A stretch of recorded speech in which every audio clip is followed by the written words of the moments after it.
Every single year, there are bounce back players, guys who didn't really play that well the year before, but then bounced back and became their old self, became good again. So in today's video, I'm going to be telling you one bounce back player for every single team in Major League Baseball for the 2024 season. Some guys just had down years and were still good, but I think could return to maybe MVP form, and then some guys were terrible, and I'm like, hey, just remember how to play baseball. So if you guys like what you're seeing over here, make sure to drop a like on the video. It does help support the channel, as well as subscribe so you don't miss out on any of the content coming at you. Follow me on all my social media, Giraffe Neck Mark, links are in the description. You can give me video ideas there if you want. And without further ado, let's talk about some bounce back players. First up, we got the Chicago Cubs, and I think their bounce back player this year will be Jameson Taillon. Taillon last year did not have a good season overall. 30 starts, 154 innings with a 4.8 ERA and a 1.27 whip. Numbers that were just a lot worse than he was the previous year in New York with the Yankees. But in the second half of the season, things turned around for Taillon when they finally let him start to pitch the way that he was comfortable, and the numbers completely flipped. In the first half, he had a 6 ERA and 71 innings, and in the second half, he had a 3.7 ERA in 82 innings, striking out more batters, a better K rate, better whip, not walking as many. He was just simply a better pitcher. So that second half change leads me to believe that Taillon can be a very valuable pitcher to the Cubs this upcoming season. For the Minnesota Twins, their bounce back, it's clearly going to be Carlos Correa. I mean, there's just no way he's as bad as he was last year. Defensively, wasn't great, and at the plate, even worse. 18 homers, 29 doubles, 65 RBIs, career lows across the board in batting average, on base, slugging, and OPS. An OPS plus at 94. There's just no way that Carlos Correa plays like that again. I don't know if we're going to see him hit 30 home runs. I don't know if he's going to be an MVP caliber player, but he should be well above average offensively and not ground out into the most double plays in Major League Baseball last year at 30. So Correa, clear bounce back candidate for me. For the Cleveland Guardians, their bounce back player is going to be Andres Gimenez. Now, again, I don't think Gimenez is going to go to that MVP level he was in 2022, but there's got to be an in between that 2022 season and 2023. Because last year, while he did have some okay power numbers for his career, like 15 homers, 27 doubles, 62 RBIs, and stole 30 bases, the average was down 40 points, the on-base was down 60 points, the slugging was down, the OPS was 712 for an OPS plus at 98. Like, he's still got a good glove, he's still a good base runner, and I think he is a good hitter, just maybe not as good as he was in 22, but not as bad as he was last year. So feels like an obvious bounce back choice for me. Here was a weird one. Next up for the St. Louis Cardinals, Nolan Arenado. Arenado, low-key, had like the worst season of his career last year, 32 years of age, had a career low in batting average, an on-base at 315, slugging at 459, and an OPS at 774 for an OPS plus at 109. Like, he was still above average as a hitter, but even defensively took a little bit of a step back at the plate. Clearly was not the same Arenado that we saw even the previous year where he finished third in the MVP voting. I still think he's a stud. I still think he's great. I think he's getting a little bit older, which will change the way that he probably needs to prep for the season and get ready, but he shouldn't basically be a slightly above league average player last year like he was, and I can't imagine he does it again. All right, hear me out. For the Angels, the bounce back player is Mike Trout. Now, you might be saying, what? Mike Trout bounced back? He had the worst season of his career. 82 games, had an OPS at 858. That's not Mike Trout-like. I think he goes back to the MVP level that we've seen from Mike Trout every single year since he essentially got called up. We're talking 35 to 40 home runs, 100 RBIs, an OPS approaching 1,000. I think Mike Trout is going to completely be back to his old self as long as he can stay healthy. If he's healthy, he will be one of the best players in the league, and he will have a bounce back season. If not, we're looking at another disappointing year from Trout, which is still like incredibly good. But the Angels need the old healthy Mike Trout back. For the Pittsburgh Pirates, it was kind of tough to pick somebody. I ended up going with Rowdy Tellez. We were just 2 seasons removed from Rowdy Tellez hitting 35 home runs for the Milwaukee Brewers. And I think playing pretty much every single day at first base or DH for the Pirates this year, he's going to have the opportunity to go back to being one of the better power hitters in the game. Now, I don't think we're going to see like this crazy surge all of a sudden where Rowdy Tellez is one of the best first basemen in the league, but he is totally due for a bounce back because last year was miserable. Brewers ended up cutting him. He had an 82 OPS plus on the season with a 667 OPS. He simply is going to be better. Has to be. There's no way, right? Rowdy hits the ball hard. All things you like to see from power hitting first base. Next up, weirdly, his former team, the Milwaukee Brewers, and their bounce back player is going to be Willy Adames. Adames is really good, like great defensively, great at the plate. There's no reason he should be a below average offensive player like he was last season. Like a 217 average, that's not Willy Adames. He weirdly walked more, which is actually really encouraging for a bounce back this upcoming year. The stuff is still there to be a really good player. He's in his prime. He's 28 years old. He's going to be a big part of that Brewers team if they want to have any success. And I just don't see a world where he has another bad season, especially in a contract year. So wants to get paid, play well, bounce back season's on. Next up, we've got the Boston Red Sox, and I think their bounce back player, it's going to be Trevor Story. Story similarly is just too good to be as bad as he's been with the Red Sox. I know I've mentioned in a previous video, but an OPS plus at 86 for his career in 137 games in Boston. No shot Trevor Story is going to be like that the rest of his career. He is too good. Like, he's got power, he's got speed, he's got the green monster, he's a good shortstop. There's no reason he can't go back to being a top 10 shortstop in the league. We just got to see him be healthy, and that feels like the issue that's gone on in Boston is just health-wise. He hasn't been consistent, so stay healthy, good year. For the San Diego Padres, their bounce back player is going to be Manny Machado. Now, similarly to some of the other good players on this, Machado didn't have a bad year. It just was down from what you expect from Machado. Like, he still hit 30 home runs, had an OPS plus at 115, but it wasn't that MVP level that we've gotten accustomed to with Machado since he got to San Diego. We're talking career lows in batting average, on-base percentage, the slugging percentage was down, the OPS was at 782. These are just not things that you expect to see from Manny Machado year in and year out. He's got the great glove over there at third. He's always going to be useful, but the bat needs to wake up a little bit more consistently, and I think with the Padres, they were in a weird situation last year. Things will turn around this year for Machado. The bounce back player for the Philadelphia Phillies is obvious. It's Aaron Nola. Aaron Nola is one of the better pitchers in the league. There's just no way he's going to have a mid-4 ERA again like he did last season. Even in the years where he has had a high ERA, he's had a great fit, which tells you that pitching-wise, he's doing everything he pretty much can. He's just getting a little bit unlucky, and the fielding behind him hasn't been great. And that's safe to say with the Phillies, not the greatest defensive team. Like, this is a guy who could win the Cy Young Award this upcoming season. You saw it in the Dark Horse video. He gives you 190 innings every season, strikes out 200 batters, has filthy stuff. The fastball apparently is even better this spring training. He's a clear and obvious choice as a guy who could be a bounce back for the Phillies. As for the Houston Astros, it's kind of tough because, again, they don't really have any bad players, but one guy I think is going to play a little bit better than he did last year is going to be Jose Abreu. He had a much better second half than he did in the first half, and granted, it still wasn't good, like a 760 OPS, nothing to brag about, but 11 homers in 54 games as opposed to 7 and 87 in the first half, much better. Like, Abreu last year literally had zero Baseball Reference WAR. He was just a replacement level player, and I don't think we're going to see that again from him. He was in a new ballpark, he's in a new role, and granted, he's going into his 37-year-old season, so I don't think we're going to see the old MVP Jose Abreu back, but there's just no way he's going to have an OPS below 700 again, right? Surely he can't. He's also really the only choice for a bounce back player on a loaded team. Bouncing back on the Washington Nationals, it's Joey Gallo. I think this could be one of the better signings of the offseason. I'm always going to stand Joey Gallo. He is the epitome of modern baseball. Hit home runs, walk, strike out. 3 true outcomes. And he's always going to hit like 180. I don't think he's all of a sudden going to be like a 260 hitter like we saw in that 2019 season, but there's no way that Joey Gallo is not going to make it through the full season in Washington. Hitter-friendly ballpark for left-handed hitters. He's got crazy pop in that bat. He's going to be playing every single day in the middle of that lineup. I can see Joey Gallo popping off for a 30 home run season without a doubt. 3 true outcomes. Old baseball fans hate him. Modern baseball guys love him. He's just too good to be bad. And I blame the Yankees for any of the bad stuff that happened to him, especially their fans. For the Chicago White Sox, I'm going to go with Dylan Cease as their bounce back player. Cease, similarly to Nola, just not that bad like he was last year. 177 innings, a 4.58 ERA, and a whip at 1.4. Just doesn't really feel right. His FIP was almost a full point lower at 3.72, which again, told you got a little bit unlucky with that defense behind him. But at the end of the day, he has like 3 good pitches. He's going into a season where he might be on the trade block at the deadline. Teams are going to want him. The White Sox are probably going to want to move him and get that value for him. I just can't see him being a 4.5, 4.6 ERA pitcher again, when realistically, he's probably like a mid-3s ERA guy. His stuff's just too good. The stuff is nasty. There's no way he stinks again this year. Yeah, for the Rangers, I guess Nathaniel Lowe. There's really nobody on this team that is a bounce back candidate, but he'll be my choice because the year prior, he was disgusting. He won the Silver Slugger at first base with a 139 OPS plus. I don't think he's going to go back there, but sure, he could be better than what you got last year for the Rangers, where a lot of those home runs were doubles, 17 homers, 38 doubles, as opposed to 27 homers, 26 doubles the year prior. A couple more of those doubles fall for home runs this upcoming season. You're going to be looking at a guy, you're like, wow, a nice bounce back season for him. I mean, he still gets on base like crazy. He's going to hit for probably a little bit higher average than he did last year, 262. I don't know. Rangers were a weird one, and he was kind of the only choice. Let's head to Cincinnati, talk about the Reds, and their bounce back player is going to be Frankie Montas. Frankie is good, man. Frankie's a good pitcher. He had a weird little thing with the Yankees. I don't know. People go there and things go awry sometimes, and that's kind of what happened. He also had the injuries, and I think now healthy in Cincinnati, granted, it's going to be dangerous in that ballpark for Frankie Montas. A guy who is not afraid to give up a home run here and there, and that's a bandbox. Coming off of a big injury, he's going to need to do a lot to bounce back, but I think he has the ability to be a huge piece for the Reds this upcoming season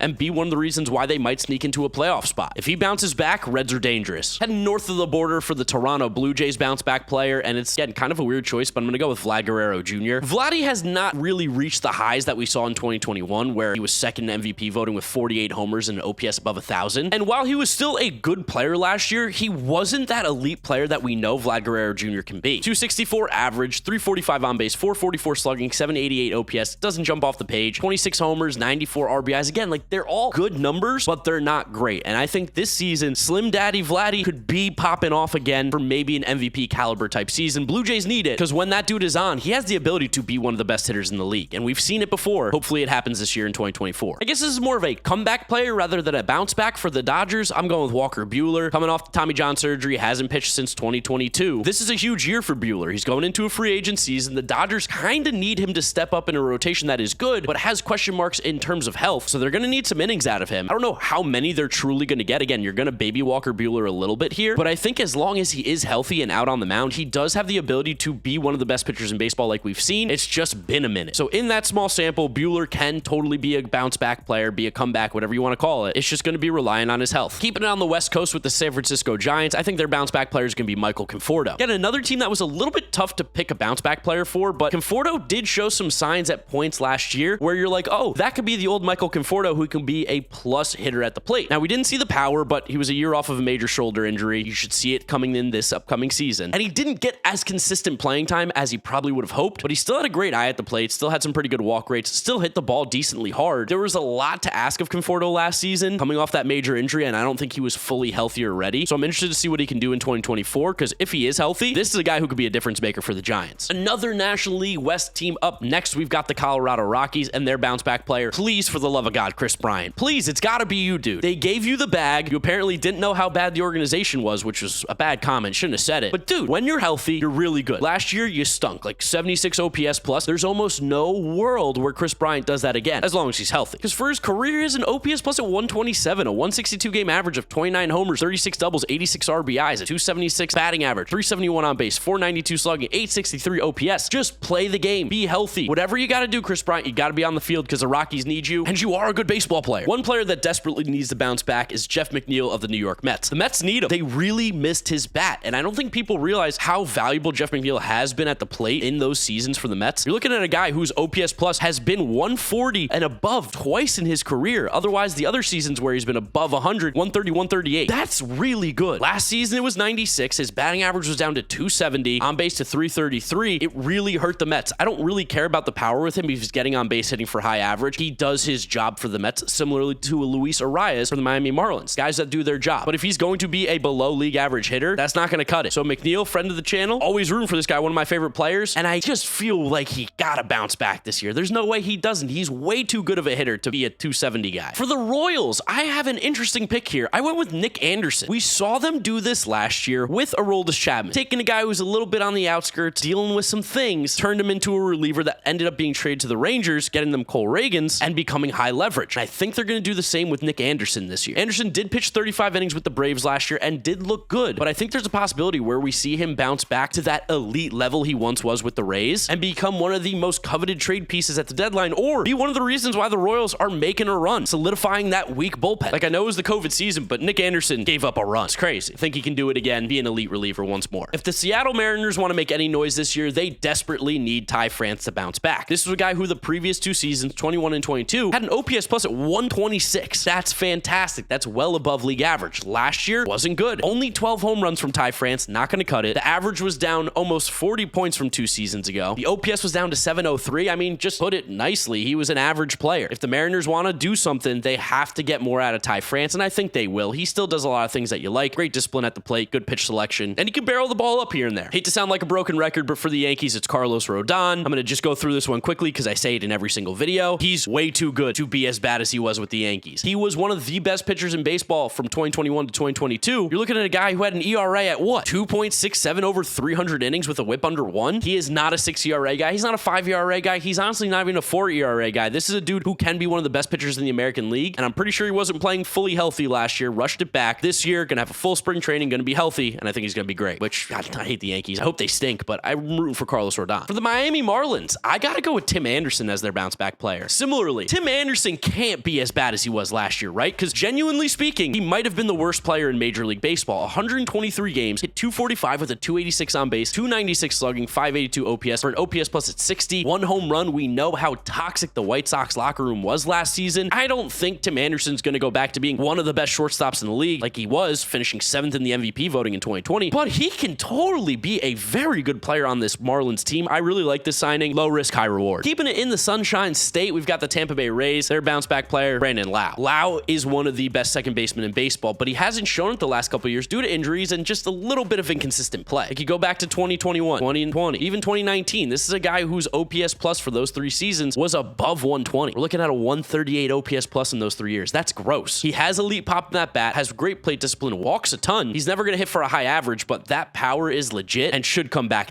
this upcoming season. Rays are going to be missing a pretty big bat in that lineup this year. They need Lau to step up. As for the Orioles, I think their bounce back player is going to be Cedric Mullins, my Crone's brother. I don't know if Mullins will get back to the 2021 season where he hit 30 home runs and an OPS plus at 137, but I don't think he's a league average hitter, especially when he hit 233 last year with a 305 on base. That to me is just not Cedric Mullins. He's got good bat to ball skills. He's always made some pretty good contact, and he did battle some injuries last year, which I think could have played a part in this. He's also got a lot of young players kind of breathing down his neck. So if Cedric Mullins wants to keep playing every day, keep making that impact with the contract season coming up in 2026, I think it's time that he goes back to being the player that he once was. And I can totally see it in the realm of possibilities. Another guy who had a down season last year, and I fully expect to bounce back, is going to be Eugenio Suarez of the Arizona Diamondbacks. In 2022, Suarez was low-key one of the best third basemen in the game. Now, he's going to strike out 200 times every year, but he has the ability to be an elite power hitter. We're talking 30, 35 plus home run power. He's played good defense at third base as well before, so that's something to keep an eye out too. Gets on base, he's never going to hit for average, but that bat in Arizona, a much more hitter-friendly park than Seattle, I think could do a lot of damage and be a huge reason why the Diamondbacks surprise people again this year and are better than you're even expecting, because I think that team's low-key really good. For the Tigers, I have no reason but vibes to say this one, Javier Baez. Javi Baez can't be this bad, right? 62 OPS plus. I mean, he got benched at one point. He stunk. He's not a bad player, but he's been playing like it ever since going to Detroit. I think they're going to be competing for the AL Central this year, and I think the competitive juices and vibes are going to get Javier Baez going, because when you get him in a competitive environment, it seems like he thrives like he did with the Cubs or even the Mets in 2021. I just don't know how he does it because he's been so bad the last few years. This is simply a vibe pick, vibe check, heat check, whatever you want to call it. Penultimate team here, the Oakland A's. Seth Brown. Tough to pick a bounce back player on a team that doesn't have a lot of good players that I personally believe in, but Seth Brown was a below average hitter last year, and that's a guy who usually gets on base at a pretty high clip and can hit like 25 home runs, so I think he'll do that again, and that's really all I want to say about Seth Brown. Not too much to it. And then last but certainly not least, probably my most interesting pick here, for the Atlanta Braves, I'm going to say their bounce back player is going to be Ken Giles. Ken Giles got an invite to spring training, and he's looked pretty good thus far. Like, Ken Giles was humping mid to high 90s, struck out the side against the Phillies when he pitched against them, Bryce Harper, Nick Castellanos, and Alec Boehm. I think this dude might be back. And of course, the Braves are going to sprinkle their fucking voodoo magic all over this guy and get prime Ken Giles back, and it's going to drive me insane when he's getting huge outs in August against the New York Mets. But it just feels like this is going to happen. Ken Giles is going to be that random reliever who pops off this year, gets paid next season. He's got the stuff. He can definitely do it. So there they are, one bounce back player for every single team in Major League Baseball for the upcoming season. I'd love to know who you think is going to be the biggest bounce back or biggest comeback player of the season down in the comment section below. Drop a like on the video if you enjoyed it, as well as subscribe so you don't miss out on any of the content coming at you. Remember, follow me on my social media, Giraffe Neck Mark. Links are in the description. If you come up with a video idea, I'll shout you out in the video, give you tons of credit. So send them over to me however you can if you'd like. Same thing with some quizzes. I need quizzes again, so send me quizzes too. And that's where I'll wrap up today's video. You guys know the drill from here on out. YouTube recommends you watch this video. This is my most recent upload. Click through those if you have not yet seen them. Thank you guys for watching, and I'll catch you all for another video. Bye.